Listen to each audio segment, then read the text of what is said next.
Ну и сдалась тебе эта Южная Корея. Прошлый век. Да ты что, Южная Корея – одна из самых технологичных стран мира. Чего только стоят конгломераты Samsung и Hyundai. Ой, да ну там и посмотреть-то не на что. Вот тут полностью не соглашусь. В Сеуле сохранились многовековые дворцы, а сколько здесь храмов и музеев, просто неимоверное количество. Ой, знаю, там одни небоскребы, стекло и камень. Ой, да ничего ты не знаешь. Сеул расположен среди гор, даже телебашня стоит на горе в окружении зелени. А какой здесь зоопарк? А ботанический сад? Здесь парки невероятные просто, неимоверной красоты. Ну еще чем удивишь. Ну чем еще знаменита Южная Корея? Ну, конечно же, кей-поп. Ведь он сейчас набирает такую популярность и приносит в страну просто колоссальные деньги. Ну и что там я буду есть? Водоросли, корейскую морковку? Ой, вот точно не корейскую морковку, там ее просто нет. Вообще в Корее культ еды. Такое разнообразие, столько всего интересного, голодный ты точно не останешься. И вообще страшно туда ехать, там столько народу. Ради того, что-нибудь украдут. Ну ты деревня. Южная Корея – одна из самых безопасных стран мира. Преступления там случаются крайне редко. Ой, опять целый день на улице, руки облезут, лицо обгорит. Ну тогда тебе точно нужно в Южную Корею, ведь южнокорейская косметика пользуется огромной популярностью за ее невероятные свойства, которые действительно помогают. Я лучше бы на шопинг куда-нибудь съездила. Тогда это точно то место, куда тебе нужно. Ведь в Сеуле люксовых магазинов больше, чем в Нью-Йорке и Париже. Ну и чего ты расселась тогда? Почему еще не собралась? Я думаю, что все перечисленное стоит того, чтобы побывать в Сеуле.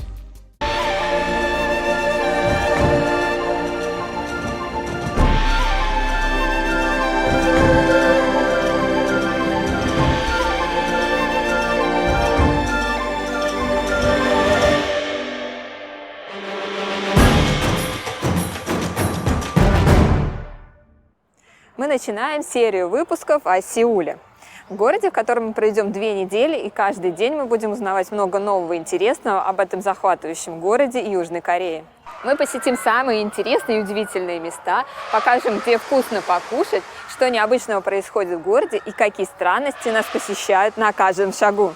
В наших выпусках будет информация для тех, кто приезжает в Корею в отпуск, либо на короткое время. Не для тех, кто собирается переехать сюда на ПМЖ, так как это все-таки разные понятия и разные цели для данных путешествий. Но, возможно, какая-то информация будет полезна даже релокантам. Будем пробовать разную еду, вкусную и невкусную, традиционную, корейскую, привычные продукты, необычные продукты. В общем, будем разбираться, что здесь кушают, что есть интересного. Все вам покажем. Оставайтесь с нами и подписывайтесь на канал, чтобы не пропустить следующие выпуски. И обязательно ставьте лайк, ведь только так мы понимаем, что наши видео вам интересны.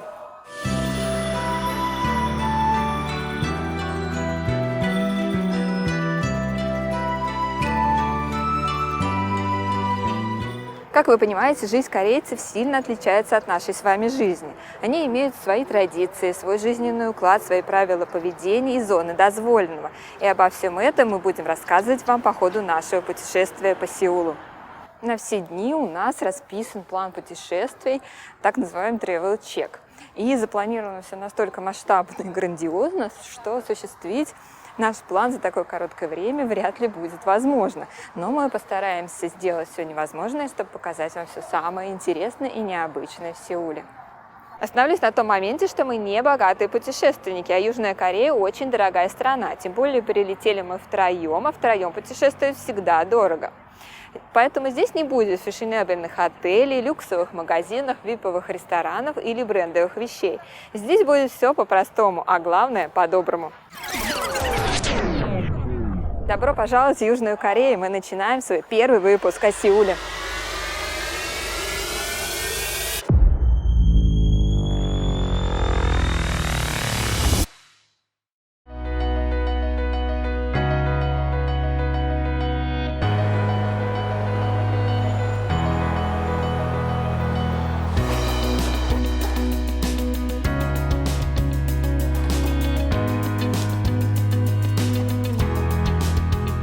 Вот эта штука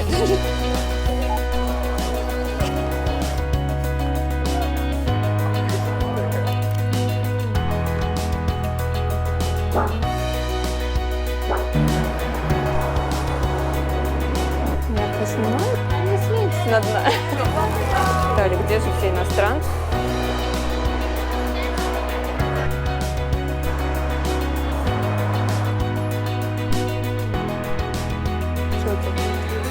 Всем привет, и вы снова с нами на канале «Жажда приключений». У нас сегодня опять солнечный денек. Мы продолжаем наше путешествие по Сеулу.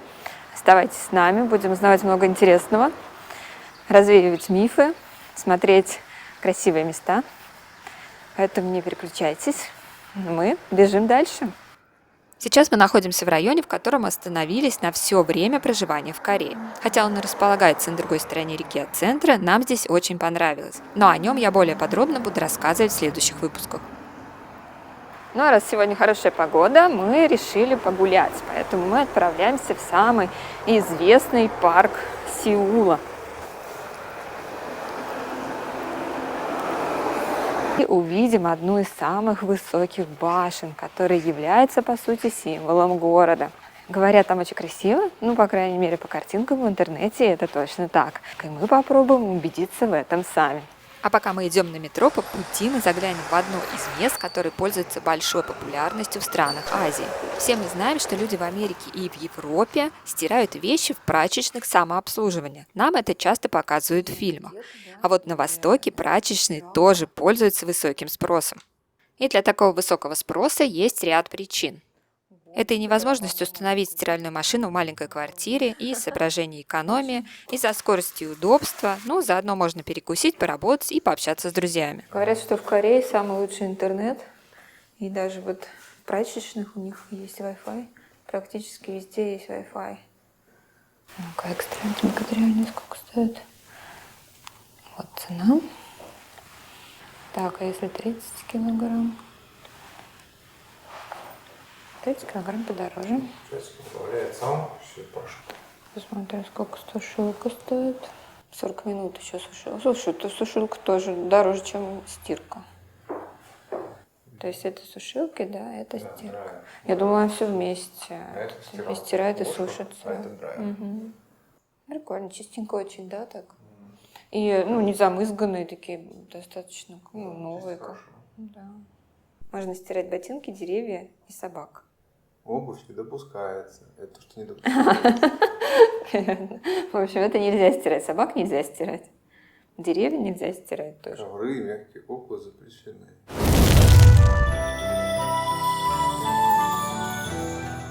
Читаю много информации в интернете перед поездкой в Сеул. Естественно, наталкиваешься на много каких-то нюансов, да, о которых рассказывают путешественники, те, кто здесь живет, релоканты, да, кто сюда переехал. И, например, один из таких моментов был, что говорили, что в Сеуле нету тротуаров. Вот мы как раз живем в таком районе, где, по сути, да, можно сказать, что тротуаров, ну, как таковых, их нет. Но вот мы идем уже достаточно долго. Очень хорошее покрытие. Везде все прям вот заделано, так что земли никакой нет. Все сделано под асфальт. Движение здесь совсем небольшое, совсем. Поэтому, по сути, эти тротуары не нужны. Можно идти посередине дороги долгое время, и никакие машины тебя беспокоить не будут. А там, куда ты приезжаешь, например, в известные достопримечательности, и где большие трассы, конечно, там тротуары есть. И ты, как человек, ходишь под тротуаром. Поэтому я вот в этом проблемы не вижу абсолютно. И мне кажется, я бы даже не заметила вот этого нюанса, что нет тротуаров. По сути, у нас там в городе, в домах где-то, где нет такого сильного движения, тоже нет тротуаров. Ты идешь просто по дороге. Для нас, например, вот это, как бы совсем не минус. Да, еще один такой пункт, который я для себя отметила. Мне кажется, я разбью все мифы для себя, которые отметила. Многие писали, что здесь не пропускают пешеходов.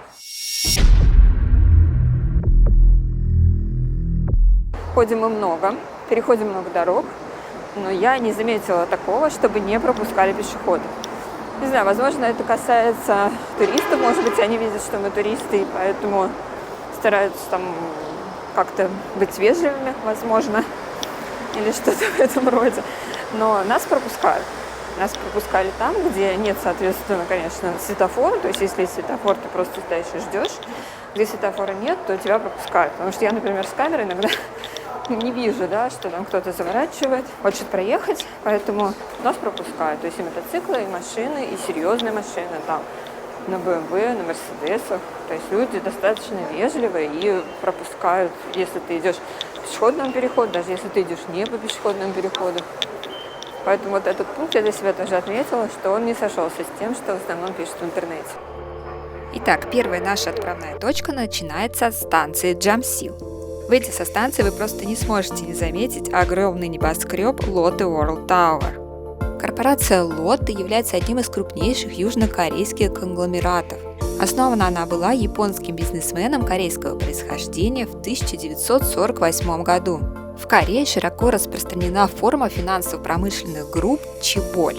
Если вы смотрели корейские дорамы, то вы слышали такое название. Основной характерной чертой Чеболи является то, что данными компаниями управляет основной держатель акций и его семья. То есть все высшие посты в компании занимают либо родственники директора, либо его близкие друзья. Таким образом осуществляется жесткий контроль над всем Чеболи. Это обеспечивает им независимость и самодостаточность. А также они существуют при поддержке правительства страны, которое обеспечивает им защиту и ряд привилегий. В Корее к Чеболям относятся такие известные компании, как Samsung, LG Group, Hyundai, Daewoo, Lotte и другие. Конечно, эта связь с правительством не обходится и без политических скандалов. Так, руководитель компании Lotte Group в 2016 году оказался фигурантом крупного скандала, в результате которого своего поста лишился на тот момент президент республики. А сам управляющий был признан виновным в передаче взяток, получил срок, но в этом же году был освобожден и вновь возглавил группу. Это архитектурное строение имеет 123 этажа, является не только самым высоким зданием в стране, но и пятым по высоте зданием в мире. Небоскреб был построен в 2017 году и мгновенно стал главной достопримечательностью Сеула, а также символом страны. Но мы сюда пришли любоваться не на башню, а на великолепный парк Сонпханару. Это городской парк возле реки Ханган, разбитый вокруг искусственного озера Сокчхон. На самом деле название этого места, озеро Сокчхон, даже более популярно, чем само официальное название парка. Здесь с главной обзорной точки вы можете увидеть весь комплекс Лотте как на ладони. Отсюда прекрасно видна башня Лотте, отражающаяся в озере, и крупнейший крытый парк аттракционов, самым страшным из них. Для тех, кто захочет посетить данный парк, дам один совет. Предварительно читайте информацию в интернете, как сэкономить на покупке билетов, где и как получить скидки, в какие дни меньше людей, как не стоять в очереди, есть несколько путей. Владея этой информацией, вы можете сэкономить до 50% от общей стоимости, а это немалые суммы. Конечно, если вы ищете сильные эмоции и ощущения, хотите забав и веселья, то да, это именно то место, которое стоит посетить, чтобы подарить себе атмосферу праздника и радости. Ну а у нас сегодня в планах много гулять, поэтому мы идем дальше. Сейчас осень, конец октября, но она еще не вступила в полные права. Листья деревьев только начинают еще окрашиваться в осенние цвета, зелени все еще много. На мой взгляд, именно осень самое идеальное время для посещения Сеула. Климат в Корее муссонный, а это значит, что практически все осадки выпадают летом, поэтому именно летом здесь очень высокая влажность. Хотя Сеул находится на одной широте с югом Турции, Греции, Испании и другими теплыми странами, зима здесь холоднее, чем в этих странах, но намного мягче и теплее, чем в России. Как говорится, здесь все сезоны проявляют себя по максимуму. Зима снежная, лето жаркое и дождливое, осень теплая и сухая, весной начинает цвести сакура и приходит желтая пыль. Мне очень симпатизирует принцип корейцев, они за здоровый образ жизни, поэтому в парках везде есть площадки для занятия спортом, потому что они занимаются спортом, следят за здоровьем, правильно питаются, поэтому выглядит вообще потрясающе. Практически нет толстых людей, мужчины все подтянутые, девушки очень красивые тоже, фигуристые, в парках все бегают. То есть, где есть беговые дорожки, они все бегают. А еще здесь все дружелюбные, и им очень хочется пообщаться с иностранцами.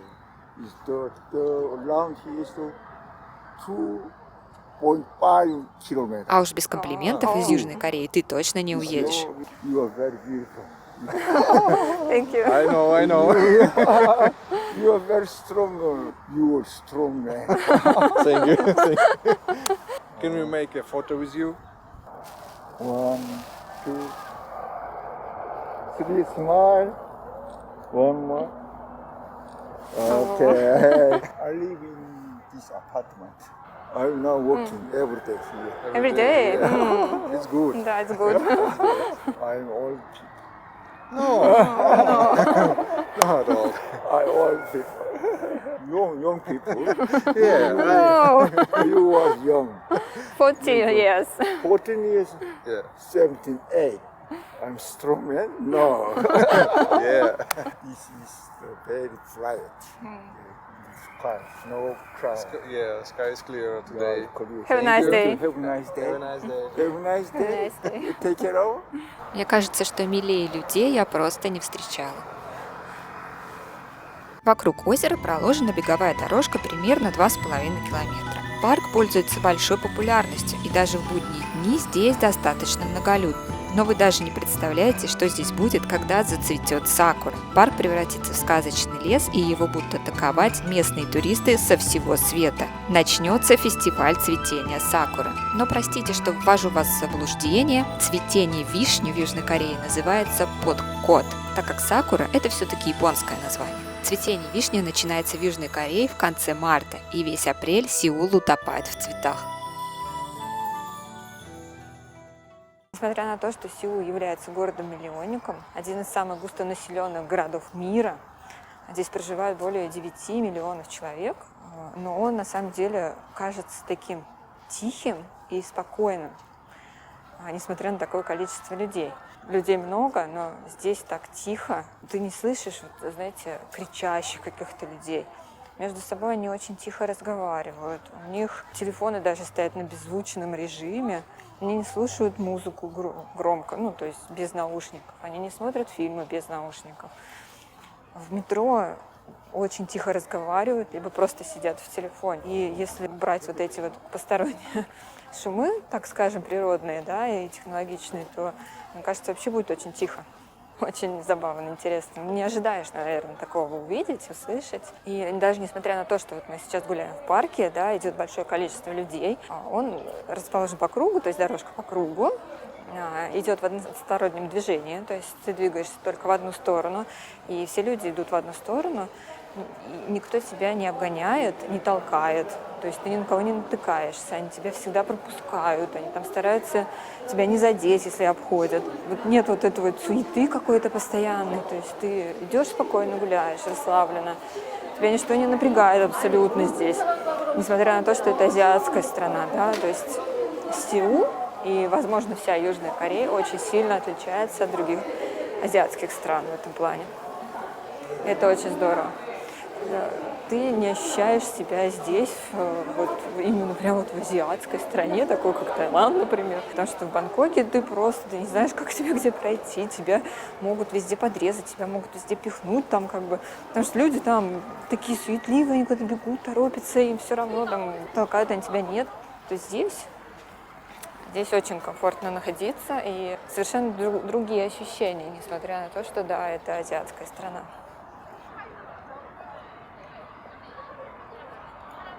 Мы погуляли по парку, наверное, часа 2, проголодались, и сейчас зайдем в самый большой, один из самых больших торговых центров Сеула. Это Lotte World Mall. Посмотрим, что же он нам предлагает. Так, пойдем смотреть гусей. Родные голуби. Ой, простите, что я вас пуганула.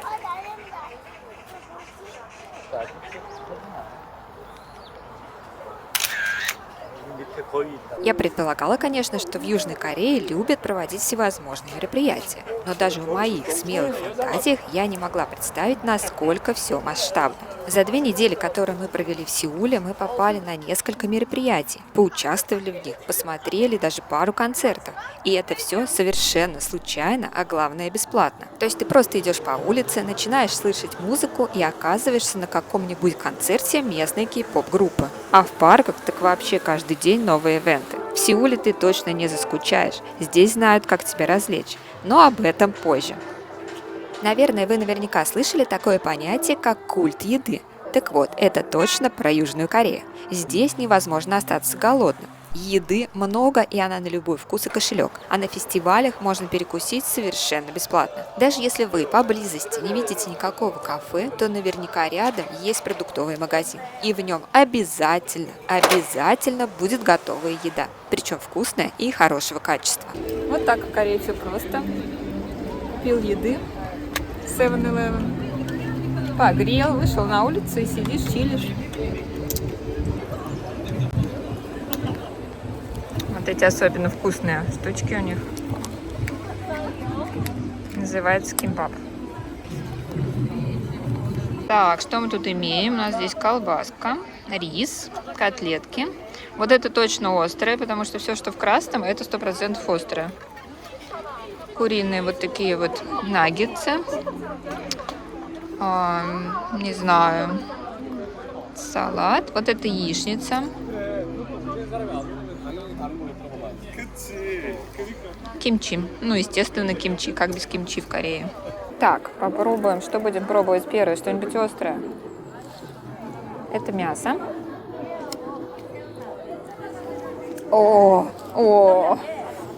Очень острое. Мясо прям очень. Как они это едят? Какую привычку надо иметь, чтобы есть острое мясо? Это сосисочки какие-то вкусные, да? Рис прям совсем пресный, даже, мне кажется, не соленый. Видимо, чтобы потом вот этими добить. Все отлично, да? Сидишь такой, кушаешь. Нет, для меня вот это самый кайф. Просто вот поесть на улице, сидеть. Главное, никаких мух нету, комаров. Ну, а раз уж мы тут, заглянем в торговый центр. Рекомендую их тоже посещать. Даже если не на шопинг, то посмотреть там что-нибудь интересное обязательно найдется. Вот, например, это. Нет, это не какая-то галерея или модный бьюти-магазин. Это просто туалет. Я считаю, что оценивать экономическое развитие страны следует по количеству и качеству туалетов. Как бы не смешно это звучало.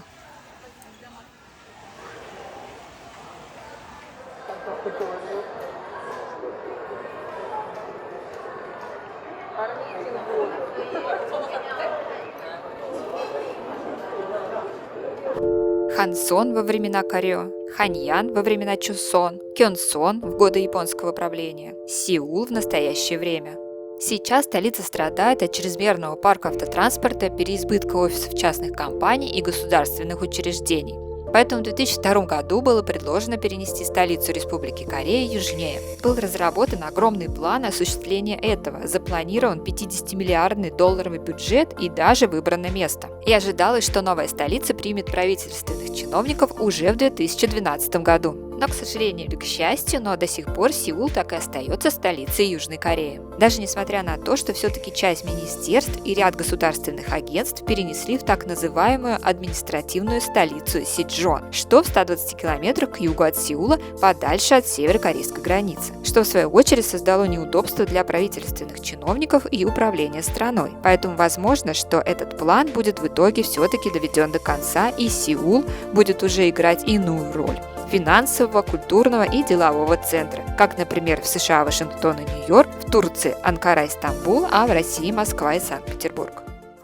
В городе проложено неимоверное количество велодорожек.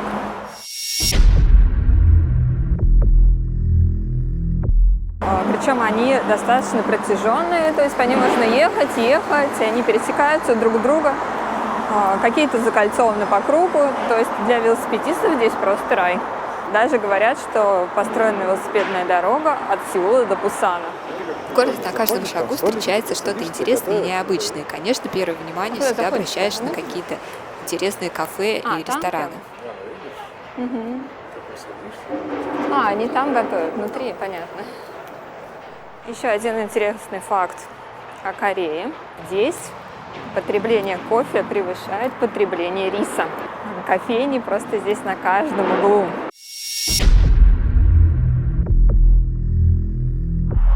И кофе – это просто культурный код среднестатистического корейца. А вообще говорят, что любовь к кофе корейцам привили русские. В тяжелые времена император Коджон с сыном попросили дипломатического убежища в консульстве Кореи. И консул Карл Вебер принял императорскую семью, и они гостили на русской территории около года.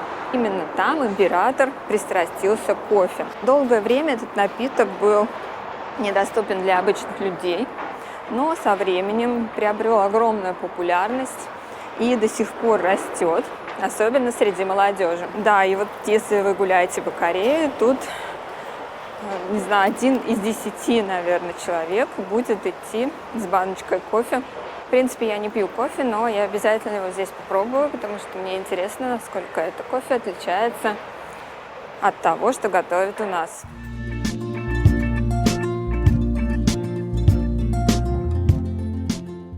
Что-то мы подустали, решили выехать за город, к озеру. Да нет, на самом деле мы в Олимпийском парке.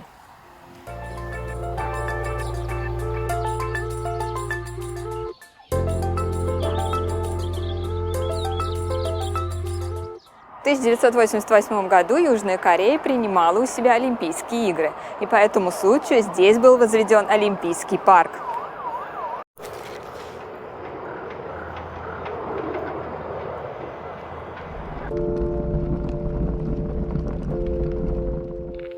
Вот такой классный здесь парк. Занимает более 1000 гектар, представляете? И вот такой вид за мной открывается.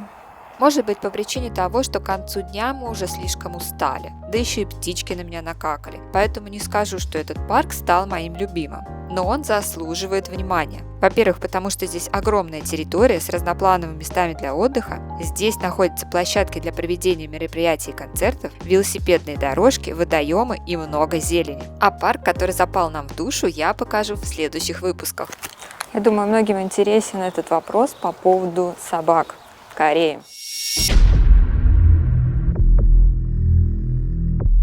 Так вот, есть такая информация, что 9 января этого года парламент Сеула принял закон, запрещающий употребление собак в еду. Но, к сожалению, закон этот вступит в силу только в 2027 году.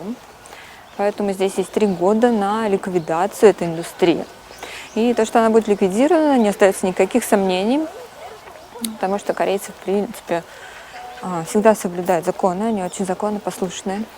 Да и ответственность за это высока. Штраф около 30 миллионов вон, это примерно 2,5 миллиона рублей и 2 года лишения свободы.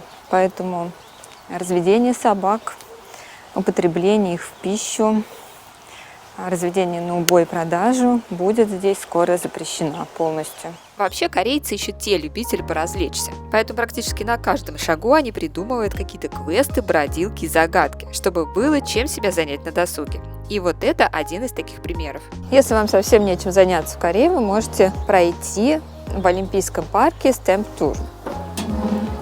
Здесь вот такие приборы стоят, где вы можете ставить штампики. Ну, оттиск делают. На бумаге, на открытках, на конвертах.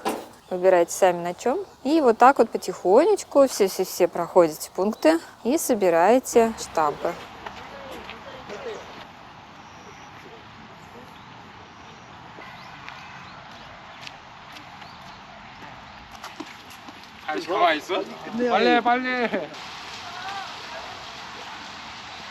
Так как парк построен более 30 лет назад, то инсталляции, скульптуры здесь не современные. То есть примерно того времени, и чем-то они напоминают нам наши советские скульптуры. Кстати, в парке очень много птичек, и они меня уже 2 раза осчастливили. Пришлось оттираться от какашек. Мне так нравится, как в Азии говорят на английском, это так мило. 30 minutes or 1 hour? 1 hour? 카드를 슬프 안에 넣어주십니다. 이용해주셔서 감사합니다. Room now time. Script now time. Okay. Thank you. Решили покататься в парке на велосипеде. Одиночных, к сожалению, уже нет, все разобрали, поэтому взяли на 3. Но мы уместились. Это была единственная и большая ошибка в Корее.